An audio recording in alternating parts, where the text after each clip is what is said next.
Hi friends, so today we are going to understand heterotrophic nutrition and in unicellular organism like amoeba and paramecium. So we have already done a session on autotropic nutrition and life processes. You can watch it. So in this we'll be studying about heterotrophic nutrition. So let's first discuss what is heterotrophic nutrition. So heterotrophic nutrition Heterotrophic nutrition is a mode of nutrition in which organisms directly or indirectly depend on autotrophs for food. They are called heterotrophs. They cannot prepare their own food. Protists and prokaryotes are example of heterotrophic nutrition. For example, humans. We are also heterotrophs because we depend on autotrophs for food. You can simply write heterotrophic nutrition as organisms which depend on other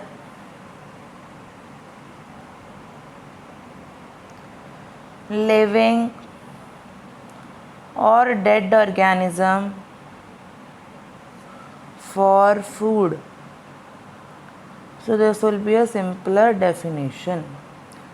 Moving further, we have types of heterotrophic nutrition. You would remember that we have 4 types, but in your NCERT only 3 types are given. So based on source of nutrition, heterotrophic mode of nutrition is divided as follows. So first is saprophytic nutrition. So what do you mean by saprophytic nutrition? Saprophytic nutrition, in this mode of nutrition, organisms obtain nutrients from dead and decay organic matter. These organisms are called saprophytes. Example, yeast. So see, you have any dead body here. Okay. An organism named X feed on this Y dead organism. It's called an saprophytic nutrition, and this is called as a saprophytic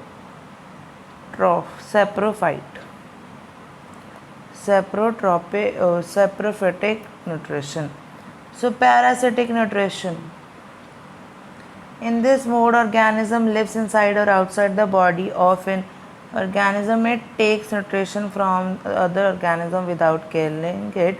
Such organisms are called parasite, which is ascaris or roundworm are parasites on human body.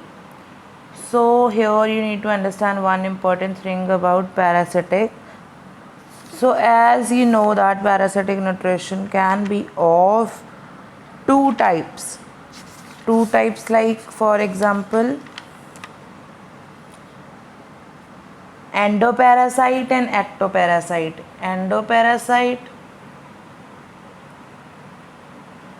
and ectoparasite. So these are 2 types of parasite. These are not mentioned in your NCERT, but you need to understand. So endoparasites are the parasite which live inside host, and these lives on surface of host. Example, tapeworm, and this example is lice, which is on your head. Okay, clear? Then we have the third type,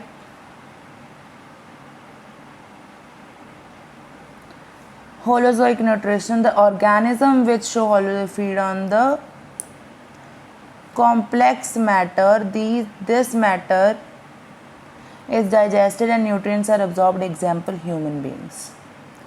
So see, we have a food particle here. For example, I have a fruit.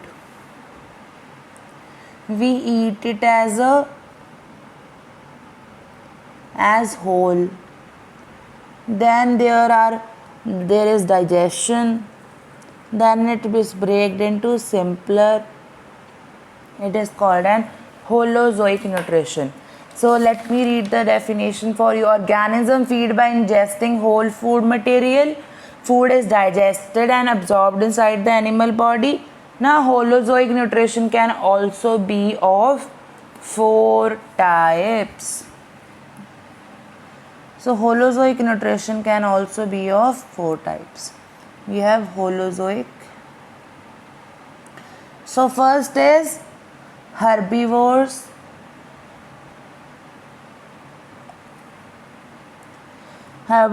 Then we have carnivores. Then we have omnivores,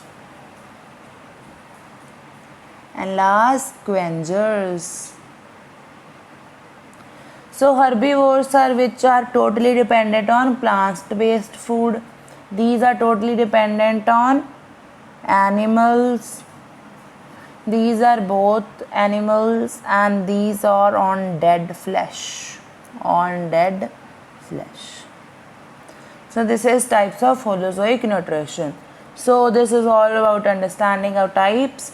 Now we have the nutrition in amoeba. So let's talk about nutrition in amoeba before starting it. What is amoeba?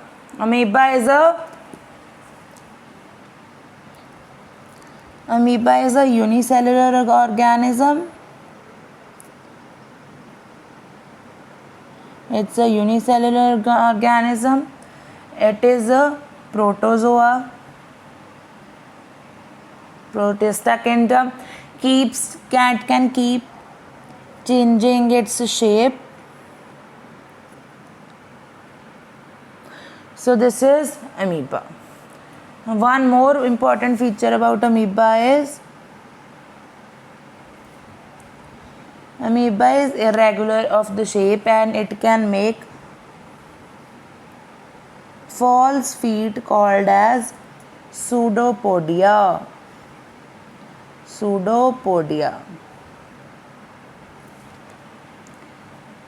So now we are clear with what is amoeba. Now nutrition in amoeba. Nutrition in amoeba occurs through a process called phagocytosis. See, phagocytosis is eating of food by amoeba. Clear? So, where the entire organism pretty much engulfs the food it plans on eating. Upon the mode of nutrition in amoeba is known as Holozoic. It involves ingestion, digestion, and egestion of food. See, in amoeba, the nutrition of food occurs in a process called phagocytosis. It does Holozoic nutrition that I have explained you earlier. And we have involvement. It involves 3 processes: ingestion, digestion, and egestion. Ingestion is taking of food. Digestion is breaking off complex substances into simpler, and egestion of food is giving out nitrogenous waste, solid waste. So now we have nutrition in amoeba. So in nutrition in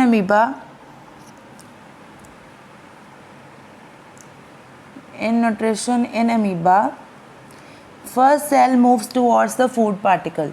This food particle is yeast. Amoeba feeds on yeast. So it moves, then cell engulfs the food using pseudopodia. Pseudopodia is nothing but false feet of amoeba. Food vacuole forms and digestion occurs. When it takes the food inside, there is a formation of food vacuole and digestion occurs. Nutrients diffuse into cytoplasm, and the waste is expelled out of the body. So this is waste. So this is very simple. This is due to its shape. It starts moving towards the food, then it takes the food inside, then it forms a food vacuole, the digestion takes place, and the nutrients are diffused into cytoplasm, and the waste is removed from the body. Now we have nutrition in paramecium.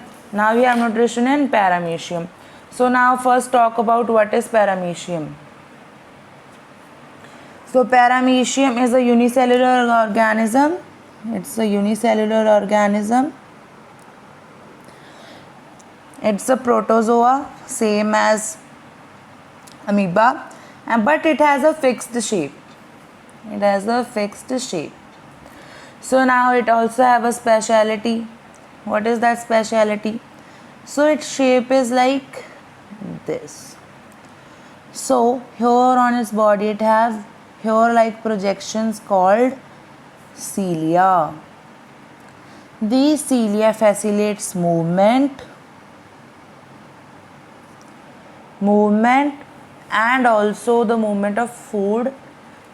So this is called as oral groove or mouth of the paramecium or oral groove. So it have speciality which is hair-like structures. So now we have nutrition in paramecium. Paramecium engulfs food through cilia and present in the body structure through the oral groove. It's ingested along with the water to form food vacuole. The digestion occurs through digestive enzymes are released from cytoplasm. Digestion is thus intracellular digestion.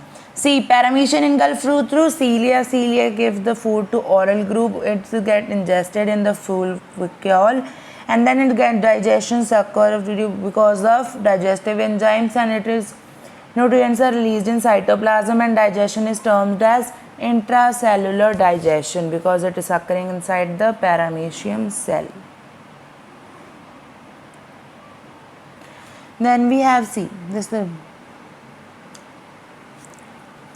first is cilia. Cilia is hair-like structure. So for example, here it is a food particle.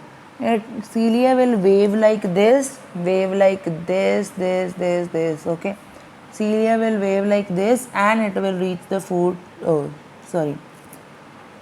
Cilia will make the food reach the oral groove. It will make the food reach the oral groove. When it goes in oral groove, it will be given to food vacuole for digestion. So this is pellicula. Pellicula is nothing but this membrane out on the boundary of the paramecium. Then we have food vacuole. The food goes and get digested. Now special thing about paramecium is it has two nucleus, macronucleus and micronucleus.